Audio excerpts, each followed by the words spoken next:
Hello, welcome back to the channel. It's day 11 of my book of Ween, and we've been doing thrillers I have left behind or thrillers that I haven't heard of. Let's get going. So I kind of already mentioned this quite a bit, but I really do want to read this. It's The Rise of Armor Blackwell by Amanda Glaze. For over a century, the Blackwells have protected the town of Hollow Cliff from vengeful spirits. 17-year-old Nev is ready to take over for her ailing grandmother as the town's witch protector. Unlike her mother, who left when Nev was a child and never looked back.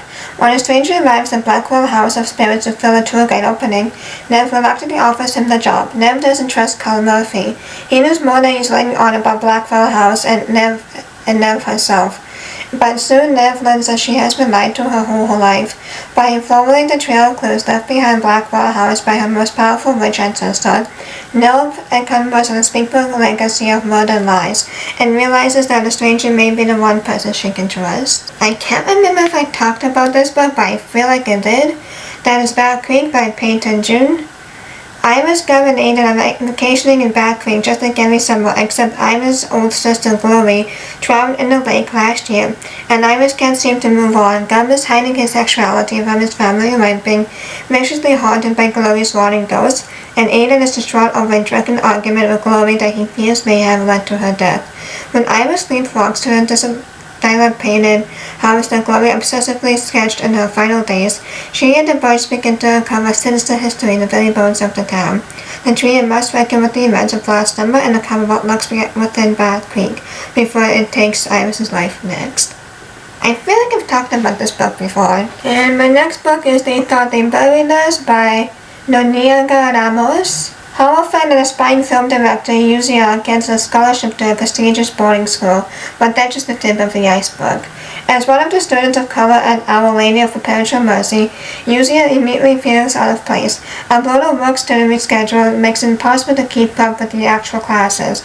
Every expense from textbooks to laundry put Yuzia's in debt, and the behavior of students in the facility is unsettling. Yuzia starts having disturbing dreams about the school's past and discover clues about the fate of other scholarship students. It would take all Yuzia's knowledge of the horror genre to escape out from Our Lady's grasp. My next book is The Woods All Black by Lee Mandelo.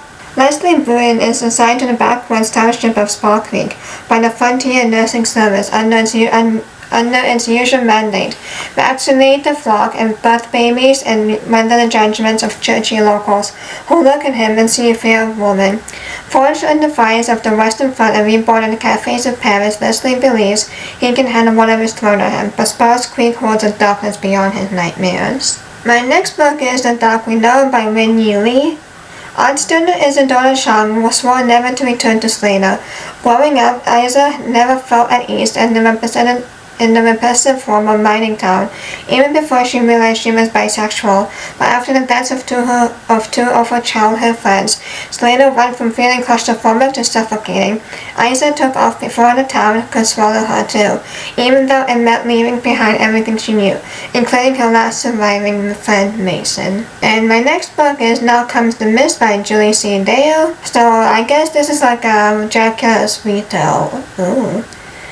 Lucy Westerner is a beautiful witch loved by three men, every inch a lady, but beneath the sparkling flirtatious facade she is fascinated by death, which has stalked to her throughout her short life. For her, the deaths do not slip away easily, as they do for her best friend Mina, the injured. When Lucy departs for Whitby, her nightly sleepwalks introduce her to the mysterious Vlad, who seems to see parts of her she has never let show before. Vlad makes in every century, he seeks out the perfect woman of the age, who embodies all the values of her society to live with him in mortality, and Lucy could very well be this woman. For the first time she feels able to share her darkest side with someone. Thinking herself dreaming, she agrees to cheat death with him. When Vlad finally appears in the light and is bored a ship covered in corpses, he toys with Lucy, mocks her in Mina's presence, and one day he drains a corpse dry right before her eyes. He is a vampire, a monster ready to take her. He expects a good Victorian lady, appalled by his darkness, a victim. But Lucy is only enraptured. When Vlad reacts with violence, Lucy has no choice but to fight for her agency, even if it even if it means giving up humanity, and her tormentor will still fight. She is no easy opponent. My next book is The Woman in the Dark by Vanessa Savage. Stella and Patrick are happy, but after her mother's death, Sarah spirals into depression and overdoses on sleeping pills. While Sarah claims it was an accident, her teenage children aren't so sure. Patrick decides they all need a fresh start, and he knows just the place, since the idyllic family in the home where he was raised has recently come up for sale.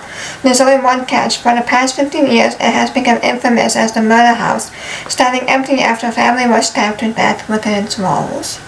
Patrick believes they can bring the house back to its former glory, so Sarah, uprooted from everything she knows, pours her energy into painting, gardening, and giving the rotting old structure the warmth of home. But with locals hinting that the house is haunted, the news that the murderer has been paroled, strange writing on the walls, and creepy gifts arriving on the doorstep at odd hours, Sarah can't shake the feeling that something just isn't right. Not with the house, not with the town, or even with her own loving husband, whose stories about his perfect childhood suddenly aren't adding up. Can Sarah uncover the secrets of the murder house before another family is destroyed? My next book is The Last Words by Taylor Adams. After posting a negative review, a woman living in a remote location begins to wonder if the author is a little touchy, or very, very dangerous. Emma, a carpenter, lives in isolation with the golden retriever Lightgear, house sitting an old beach home on the rainy Washington coast. Her only human contact is an enraged old neighbor Deke, and via text the house owner's Jules. One day she reads a poorly written but gruesome horror novel by the author H.G. Cain, and posts a one-star review that drags her into an online argument with none other than the author himself. Soon after, disturbing events start to occur at night. To Emma, this just can't be a coincidence.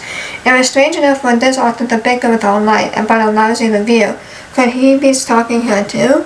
I hate when authors do that. Like, one-star review doesn't mean the end of the world. Just stop doing this. Like, it's so gross. My next book is probably the most infamous, I might add. It's Fate Solemn's Lot by Stephen King. I really want to read this book. I know no one. Ben Mears has returned to Jerusalem's Lot in hopes that exploring the history of the Mavister house, an old mansion long the subject of vivid speculation, will help him cast out his personal dilemmas and provide inspiration for his new book.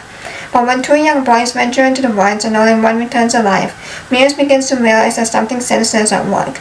In fact, his hometown is under siege from forces of darkness far beyond his imagination, and only he with a small group of allies can hope to contain the evil that is growing within the borders of the small New England town. My next book is Fall by Lumen Reese. A grieving mother, a monster, a ship crewed by the dam. The thing swarmed out of the magma in the Earth's core and clawed its way up through the San Andreas Fault on the lake that a chunk of the California coast sank into the Pacific. Millions died, including the two children of Lucy Seeley Bennett, an accomplished engineer stranded in rural Montana. When the cataclysm occurred, Seeley built the submarine complete with mechanical arms and a set of harpoons, the biggest on the market, with the intention of going down among the ruins of LA to collect the daughters' bodies. A mother's love and fury drive her to hunt the creature across ocean decades into this. My next book, that's actually kind of scary to think about, like if that San Andreas goes off, it will actually, that part actually will happen, so that's actually kind of scary to think about. I'm like, holy crap. I don't know what's worse, San Andreas Fault or Yellowstone. If Yellowstone goes boom, then we all go boom, you know? So like, I don't know what's worse. Or even the Ring of Fire, but that's all the way what most Asian countries are. But still, it's like, I don't know what's worse. Let me know what are your thoughts. But anyways, my next book is Last to Leave the Room by Caitlin Starling. The city of San Siloco is sinking. The basement belonging to Dr. Tamsin Rivers, the arrogant, selfish head of the research team, is trying to find the source of the substance, is sinking faster. As Tamsin grows obsessed with the distorting dimensions of the room at the bottom of the stairs, she finds a door that didn't exist before, and one night it opens to reveal an exact physical copy of her. The doppelganger is meek and incredible, while Tamsin is calculating and cruel, and appears fully terribly human, passing every test Tamsin can devise. But the longer the double exists, the more Tamsin begins to forget pieces of her life, to lose track of time, to grow terrified of the outside world. My last book is Wake the Horror by Gary Triana. Forget the ghost, Mika, it's real. What gives them ghost Miko is life fever you should fear. Tragedy has brought Michaela Burgos back to her hometown of Sleepy Hollow. It's been 6 years since she chose to live with her father in Miami instead of her eccentric mother, and now her mother is dead. This time will suck you in and not let you go. Sleepy Hollow may be famous for its fabled headless horseman, but the town is real, so its prejudice and hatred target Mika's family as outsiders, but ghostly voices carry on a wind, whispering that her mother's death was based on hate, not an accident at all. With the help of two very different guys who pull at her heart in very different ways, Michaela must awaken the hidden secret of Sleepy Hollow before she meets her mother's fate.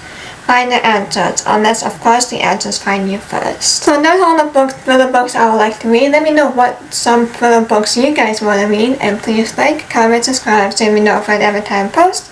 I'll see you on my next one. Bye!